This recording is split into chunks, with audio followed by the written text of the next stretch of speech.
네, 윤석열 대통령이 오늘 탄핵 심판 3차 변론기일에 직접 출석했습니다. 네, 재판이 시작하면서 발언 기회를 얻은 윤 대통령, 자유민주주의 신념을 확고하게 가져왔다 이렇게 강조를 했는데요. 헌법재판소에 나가 있는 법조팀 취재기자 불러보도록 하겠습니다. 김영수, 이경국 기자 자세한 소식 전해주시죠. 네, 헌법재판소에서 관련 소식 계속해서 전해드리겠습니다. 윤석열 대통령 1시 10분쯤 이곳 헌법재판소에 도착을 했고요. 2시가 조금 되기 전에 1시 58분에 지금 보여드리고 있는 대심판정으로 입정을 했습니다. 오늘 심판정에는 남색 정장에 붉은색 계통의 넥타이를 한 모습이었습니다. 윤 대통령은 체포된 이후에는 정장 차림을 유지했고요. 구치소에 있었을 때도 정장을 입고 있었던 걸로 파악이 됐었습니다. 그리고 오늘 온 것을 보면 옷을 아마 갈아입고 온 것으로 보입니다.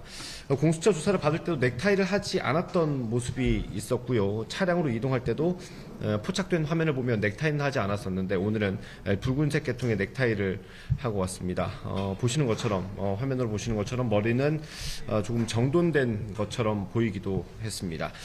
윤 대통령이 재판이 본격적으로 시작되기 전에 좀 발언 기회를 얻지 않았습니까? 네, 맞습니다.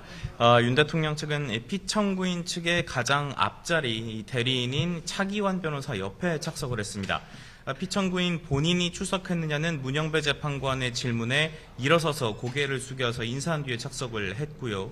이후에 이 문 재판관이 본격적인 변론기 시작에 앞서서 윤 대통령에게 발언 기회를 줬습니다. 윤 대통령은 1분 조금 넘게 발언을 했는데요. 내용을 조금 살펴보면 여러 헌법소송으로 업무가 과중한데 탄핵 사건으로 고생하게 해서 재판관들께 송구한 마음이라고 윤 대통령이 말했고요. 이어서 철들고 난 이후로 자신은 지금까지 공직 생활을 하면서 자유민주주의의 신념을 확고하게 가져온 사람이라고 강조를 했습니다. 이어서 헌법재판소도 헌법 수호를 위해 존재하는 만큼 재판관들이 잘 살펴주길 바란다면서 필요한 상황이 되거나 질문이 있으면 말씀드리겠다면서 짧은 발언을 마쳤습니다. 이후 변론기일이 계속 진행이 되고 있는데 윤 대통령 이 과정에서 수차례 이 대리인 그러니까 변호사와 의견을 나누는 모습도 확인이 됐습니다. 네, 윤석열 대통령이 도착했을 때 화면이 지금 나가고 있고요. 저희가 앞서 보여드린 대심판정 내부 모습은 본격적으로 재판이 진행되기 전에 잠깐 취재 진행가 허용된 시간이었습니다. 그때 촬영된 화면을 통해서 윤석열 대통령의 모습을 전해드렸습니다. 붉은색 넥타이를 하고 있었고요. 남색 정장을 입고 있었습니다. 지금은 구속된 피의자 신분이기 때문에 구치소에서는 수용복을 입습니다. 수용번호가 써져 있는 수용복을 입는데 옷을 갈아입고 오늘 자신의 탄핵 심판 3차 변론기일에 출석한 모습 확인할 수 있었습니다. 오늘 윤석열 대통령이 이 탄핵 심판에 출석한 것 자체가 좀 의미가 있지 않습니까? 이경욱 기자 좀 설명해 주시죠. 네, 윤 대통령이 계엄을 선포한 이후에 공개적인 자리에 나온 게 오늘이 사실상 처음입니다. 수차례 담화를 냈었지만 모두 사전 녹화, 그러니까 준비된 영상이었고요. 그렇기 때문에 공개된 장소에 나와서 발언하는 것은 작년이죠. 지난달 12월 3일 이후 49일 만입니다. 오늘 처음으로 윤 대통령 모습이 공개된다는 의미가 있겠습니다. 다만 오늘 3차 변론기일 생중계는 되지 않습니다. 저희가 보여드리고 있는 화면은 이 변론기일이 시작하기 직전에 잠깐 1, 2분 정도 분위기를 취재진이 일부 촬영한 장면을 보여드리고 있고요. 오늘 이 재판이 끝나고 나면 변론기일 전체 영상이 공개가 될 예정입니다. 윤 대통령의 전체 발언 역시 이 영상이 공개되면 녹취로서 확인할 수 있을 것으로 보입니다. 네, 오늘 재판이 모두 마무리되면 그동안 그랬던 것처럼 이 재판 과정이 전체 녹화된 것을 저희가 제공받아서 또 전해드릴 수 있을 것으로 예상이 되고요. 앞서 말씀드린 것처럼 윤석열 대통령이 본격적으로 재판이 진행되기 전에 잠깐 발언 기회를 얻었습니다. 그때 헌법소송으로 업무가 과중한데 탄핵 사건으로 고생하게 해서 재판관들께 송구하다라는 입장을 밝혔고요. 자신은 공직 생활을 하면서 자유민주주의 신념을 확고히 가져왔다라고 강조하기도 했습니다. 지금 계속해서 변론이 진행되고 있는데 오늘 증인이 좀 채택이 됐죠? 누가 증인 채택됐습니까? 네, 이후 변론기일에서 신문할 증인들이 채택이 됐습니다. 조금 나눠서 설명을 드려보면요. 국회 탄핵소추단, 그러니까 청구인 측 증인입니다. 홍장원 전 국정원 1차장, 이진우 수도방위사령관, 여인형 방첩사령관, 곽종근 특수전사령관, 그리고 조조 경찰청장 같은 경우에는 이 불출석 사유서를 건강 문제로 제출을 했는데 일단 재판부에서는 재소환을 보류하기로 했습니다. 다음으로는 윤석열 대통령, 그러니까 피청구인 측 증인입니다. 이상민 전 행정안전부 장관이 있고요. 박춘섭 대통령실 경제수석, 그리고 김용현 전 국방부 장관과 김현태 707 특임단장 증인으로 채택이 됐고 언제 신문을 할지도 날짜가 확정이 됐습니다. 그리고 오늘 기일에서 이 계엄 당시에 발표가 됐었죠. 포고령 1호 증거조사가 이루어지기 전에 관련한 대통령 측의 답변이 있었습니다. 윤 대통령 측은 이 김용현 전 장관이 예전 군사정권 시절 이 비상계엄을 그대로 작성한 것을 대통령 피청구인이 몇 자 수정을 했다. 포고령에 대해서 김용현 전 장관이 작성을 했고 대통령이 몇 자 수정을 했다라고 얘기를 했습니다. 이어서 거대 야당의 탄핵소추 남발과 입법 폭주 등을 멈추게 하고 경고하고자 했던 것이라면서 이 계엄 형식을 갖추기 위한 것이었지만 집행 의사가 없었다는 점을 거듭 강조하는 모습이었습니다. 특히 구체적인 집행 계획을 세우지 않았다는 점을 강조했습니다. 그리고 포고령에 담겨있던 조항이죠. 정치활동 금지 조항 역시 국회의 불법적인 행위를 금지하려 한 것일 뿐이고 국회를 해산하려 하거나 입법, 의정 활동을 막기 위한 것은 아니었다는 취지로 설명을 했습니다. 그리고 가장 크게 불거졌었죠. 체포조 의혹을 두고는 한동훈 전 국민의힘 대표, 우원식 국회의장, 그리고 이 법조인 등 체포하라고 지시한 적은 없다고 반박을 했습니다. 네.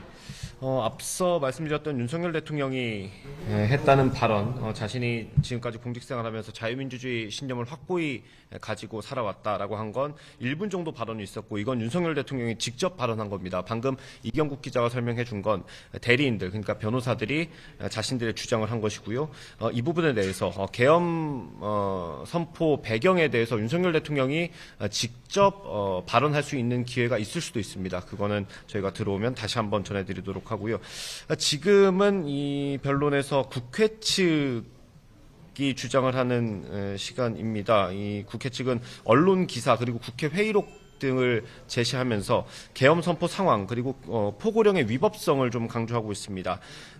이 국무위원들이 계엄 선포 이후에 국회에 나와서 국무회의 절차가 좀 제대로 갖춰지지 않았다는 취지로 설명을 많이 했었는데 그런 회의록들을 하나하나 재판부에 설명하면서 절차적인 흠결이 있었다라는 것을 강조하고 있습니다.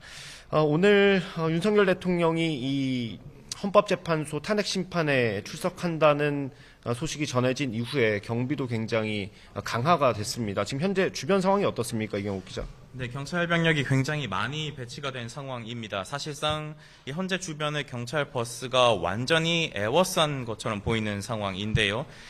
취재진이 현장 확인을 위해서 부근을 조금 돌아다녀 봤는데 소속을 밝히고 신분증을 제시하지 않으면 이 출입을 하기조차 굉장히 어렵고요. 부근 횡단보도도 건널 수 없게 통제가 되는 상황이라서 주변 인도를 우회해야 하는 상황입니다.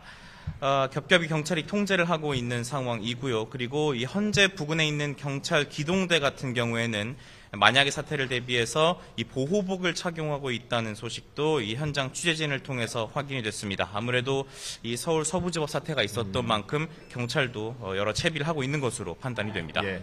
오늘 윤석열 대통령이 탄핵 심판에 출석한다는 이 사실 자체도 굉장히 좀 급하게 전해졌습니다. 어제 오후에 공수처가 윤석열 대통령을 강제 구인해서 조사하기 위해서 서울구치소로 갔었죠. 그걸 9시까지, 밤 9시까지 진행을 하다 무산이 됐는데 그 이후에 변호인들이 반발하는 입장문을 냈고요. 그리고 오늘 탄핵 심판에 출석하겠다는 입장까지 거의 동시에 밝혔습니다.